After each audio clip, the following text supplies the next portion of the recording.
Hello, my name is Omar Basad. It is 2:49 p.m., March 11, 2020. So I posted a bunch of tweets and some videos um, today. And those videos and those tweets are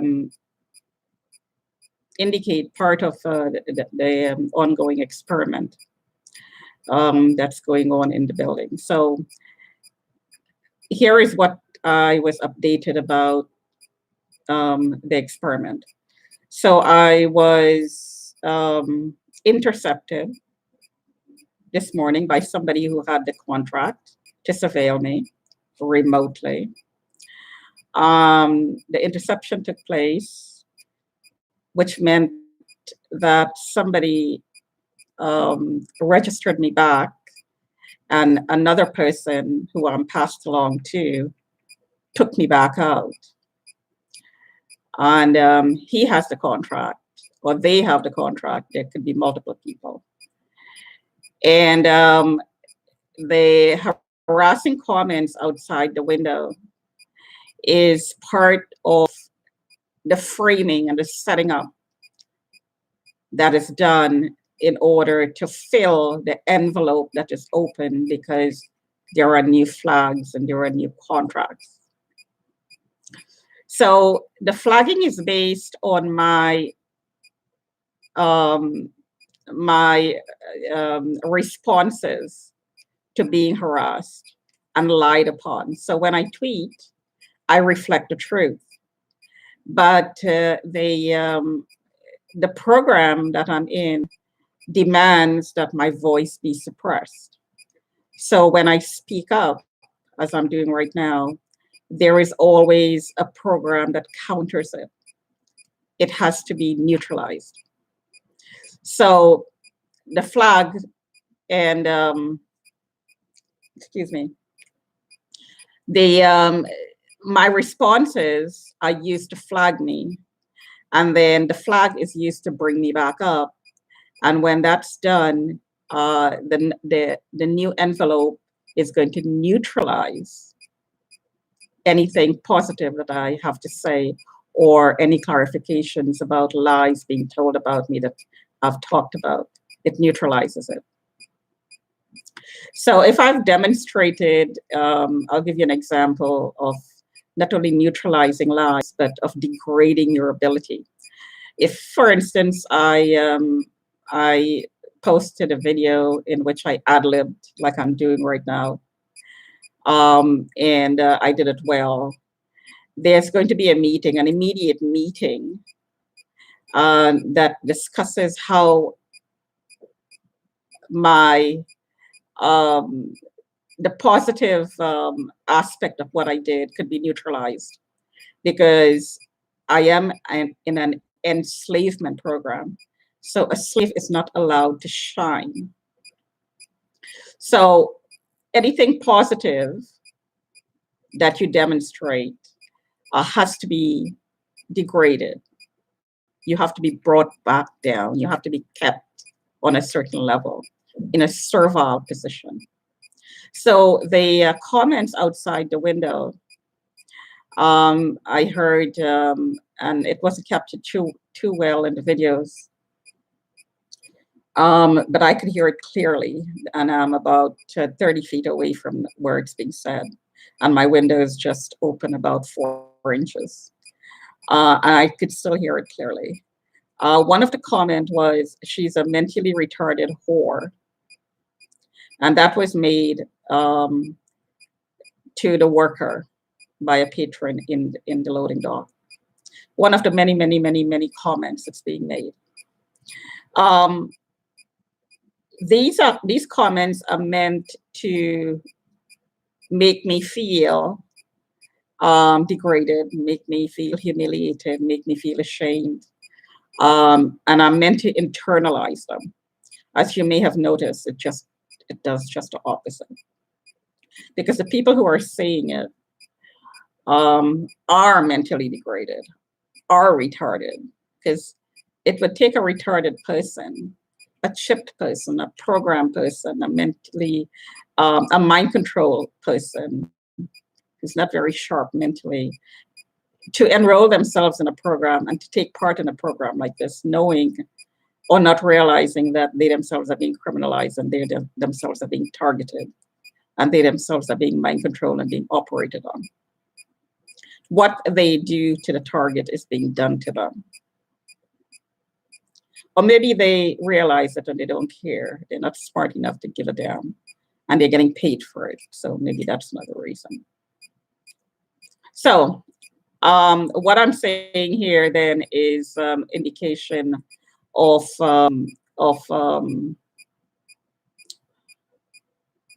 not being mentally retarded, of course. I should say not an indication, but a demonstration, better word. There's no mental retardation here, of course. There is no internalization of being degraded. There is no humiliation, there's no shame. I think we have to get past the idea of shame. Shame is something that is being used by outside parties to make you degrade yourself. If we live a life a life in which, I should say, that every moment of every day we do the best that we possibly can, and as human beings we make errors along the way, and some of those errors might be against the social norms that is in place at the moment. And that's when the shame comes in. The people around you try to make you ashamed so you can change your behavior to suit them. But if you live your truth every day of your life and you make mistakes along the way, those are your mistakes. As long as you're not hurting anybody in the process intentionally or breaking laws, committing crimes, as long as you're not doing that. But you're living your truth and you're living your life as you are capable of doing it. And people think that you're making mistakes that you should be punished for. That's their opinion. There's no shame in making mistakes. Mistakes are meant to be learned from, and we are human beings after all. And in some instances, mistakes are not mistakes. What are viewed as mistakes are actually things that opens our eyes to other possibilities. They're actually steps in the learning process. A mistake is somebody else's point of view of what you're doing. From my perspective, there are no such things as mistakes in everyday living. Decisions that you make along the way are the decisions that you make at that point in time. Excuse me. Decisions that you make at that point in time that you are capable of making. And had you had the opportunity, if you had the opportunity to do it over in retrospect and you thought you would have done it differently, then that's a learning process. But that's in hindsight. So if you learn from the mistake, then that's something good. Things like practices like having a loving relationship with somebody, or outside marriage, or having an experience outside marriage that help you grow, but are viewed by others as mistakes. These things are not supposed to make you feel ashamed and look down, look up upon yourself in a degrading manner. In other words, internalize the shame. These things should not be. We have to take a more liberal approach to life. We have to allow people to make their mistakes and allow them to learn from them without being judgmental, because everybody is on a different path. We are not standardized robots. There are people who are trying to make us robots, but we're not ever going to be robots, really. But there are going to be attempts to make us into them. But being robotic and being standardized makes it easy for a controlling power to manipulate you, to control you, to manage you. It's a lot easier to manage machines than it is to manage robots. Anyway, I'm not going to go on. Mistakes are personal things. Mistakes that when you think that you made a mistake, you seek help normally, and you change the path that you're walking. You change the way you're thinking. Whatever changes that you think needs to take place, you put in place, and you go on with your life. It was a mistake. It happened 25 years ago. Do you give a blankety blank about what people think about a mistake that you made 25 years ago, or what they think is a mistake? But that is being a normal human being. What's going on in the community targeting program is not normal. It's a crime. A bunch of people getting together and trying to psychically drive you in a certain direction, emotionally, mentally, physically. This is a crime. It's called terrorization. It's harassment. And a lot of human rights abuses are built into the program. It's contrary of, it runs in the opposite direction of human rights. All are given human rights, born with human rights. The community targeting program goes against all of those things. So I'm not supposed to be as a target who's supposed to be enslaved. I'm not supposed to be given a voice.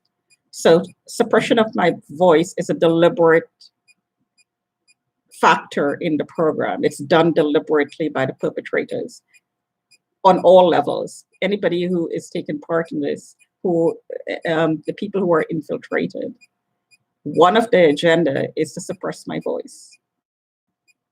So I could be smothered, suppressed, enslaved, insulted all the time, kept in a servile mood, not only educationally, in my case that does not apply, but the way you live, the way you think, the way you feel, the way you interact with people. People are going to be treating you in a bad way, condescending, insulting, treating you as if you were a slave. Goes against all human rights that we're born with. It's a crime. It's a crime against you as a human being. It's a crime in a larger perspective. It's a crime against humanity, because I'm definitely not the only one who's affected this way. Presidents, kings, and beggars, and everything in between have been subjected to this sort of criminal activity since there were human beings on this earth. It doesn't make it right, but it's definitely taken on a whole different dimension in the depth of evil and the depth of pain and the diabolical nature of the torture that's been inflicted, because technology has developed to the point that allows that to happen. So it's torture to the nth degree in every single level: physical, emotional, spiritual, social, every possible, psychological, every possible level that you can think of, you're being tortured on. Do I sound mentally retarded? Didn't even know what I was going to talk about when I started this video.